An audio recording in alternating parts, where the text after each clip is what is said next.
काय राव शेतकरी बांधवांनो, आजचा ज्या व्हिडिओ आहे तो आपला शेतकरी बांधवासाठी आहे. नुसता म्हणाला कृषीप्रधान देश आहे आणि चौकडं जिकडं पहा कोणी बी म्हणतं कृषीप्रधान देश भारत आहे.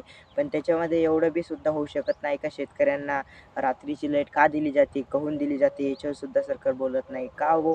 आता शेतकऱ्यांना कधी बी पहा तुम्ही रात्रीचं मोकापल्यात जावं लागतं आणि थंडीचं प्रमाण खूप वाढलेलं आहे शेतकरी बांधवांनो. तरी पण शेतकऱ्यांना झुंजावं लागत आहे.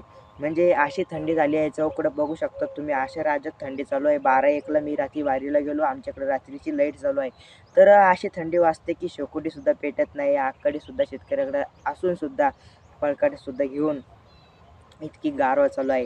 त्याच्यामुळे म्हणतो शेतकरी बांधवांनो आपण जर विचार केला सरकारची ड्युटी 10च्या नंतर, कोणताही ऑफिस 10च्या नंतर, ग्रामपंचायत 10च्या नंतर कोणतंही ऑफिस असो तुम्ही प्रत्येक ऑफिस 10च्या नंतर खोलतं आणि आपल्या शेतकऱ्यांना लाईट देण्याच्या आधी 10ला दिली जाते रात्रीची आणि 5 आणि त्यांना 11च्या नंतर लाईट दिली जायची. म्हणजे काय शेतकरी बांधवांनो याच्यामध्ये असं होतं की सगळा चुरोडा आपल्या शेतकरी बांधवाचा आहे. म्हणजे एक विचार जर केला तर सगळ्यात जास्त शेतकऱ्यांच्याच नुकसान भरपाई इथं होत आहे. म्हणजे तुम्ही जर एक विचार जर केला शेतकरी बांधवांनो की शेतामध्ये आपलं पिकवणारा जे शेतकरी आहे त्याला रात्रीची लाईट का दिली जाते? तुम्ही विचार करा. सगळ्यांना दिवसाच्या नंतर ड्युटी आहे. 11 वाजेच्या नंतर सगळे बाहेर निघतात आणि आपल्या शेतकऱ्यांना 10ला लाईट देऊन सकाळी 5 वाजता आणि तसेच जर लाईट सकाळी 10 वाजता दिली आणि 5ला बंद केली तर काय होणार हो? रात्रीच्या लाईटीमुळे शेतकऱ्यांची खूप नुकसान होते. अशी थंडी वाढली त्यांना आपल्या शेतकऱ्यांना कोणकोणतं काम करावं लागतं. रात्रीचा असो, कोल्हा असो, हरण असो, काय असो. जर खडखड वाजलं तर भीती वाटते. मक्कामध्ये असो, कोणत्या रानामध्ये वाघ असो, काही असो, लांडगा असो, सायळ असो, या प्राण्यापासून आपण बचाव करायला पाहिजे आणि त्याच्यामध्ये पुन्हा रात्रीची लाईट दिली जाते. त्याच्यामध्ये तुम्ही जर एक विचार जर केला शेतकरी बांधवांनो सगळ्यांना दिवसाची लाईन आहे. कंपनी असो, काही असो, फॅक्टरी असो, प्रत्येक गावामध्ये गावात आपलंच असतं पण सगळ्या ह्याच्यामध्ये सगळ्याला दिवसा लाईन आहे. सरकारी जेवढं काम आहे तेवढ्याला लाईन आहे आणि आपल्या शेतकऱ्यांना जे अन्नधान्य पिकवणारा जो शेतकरी आहे त्यांना केव्हा लाईट दिली जाते? बरोबर 10 वाजता रात्रीच्या. ते 10 वाजता आणि 1 हप्ता असा, 1 हप्ता तसा, 1 हप्ता तसा.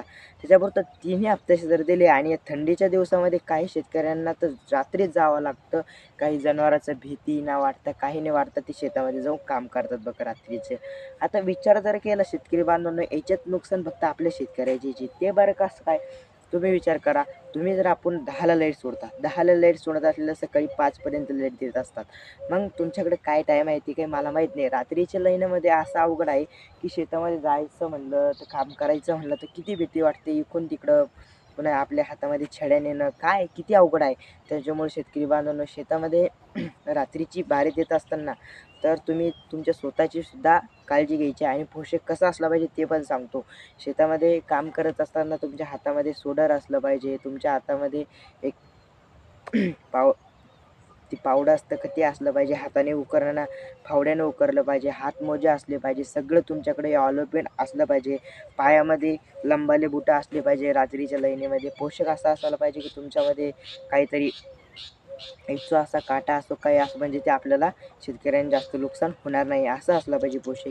तर शेतकरी बांधवांनो शेतकरी असंच म्हणणं होतं माझं की आमच्या शेतकऱ्यांना रात्रीची लाईन नको आहे. खूप संकट भोगावं लागते. थंडीचं प्रमाण इतकं वाढलेलं आहे शेतकरी बांधवांनो की अशी थंडी वाढलेली की रात्री जाव म्हणून बाहेर आल्या की डायरेक्ट माणसाचं बरफ बनण्याचा अंदाज वाटत आहे. तर शेतकरी बंधूंनो ह्या व्हिडिओला जास्तीत जास्त शेअर करा आणि व्हिडिओला लाईक करा आणि चॅनलला सबस्क्राईब करायला विसरू नका. तर आपण बघत आहात रॉयल शेतकरी ऋषी इंगळे. चला मग.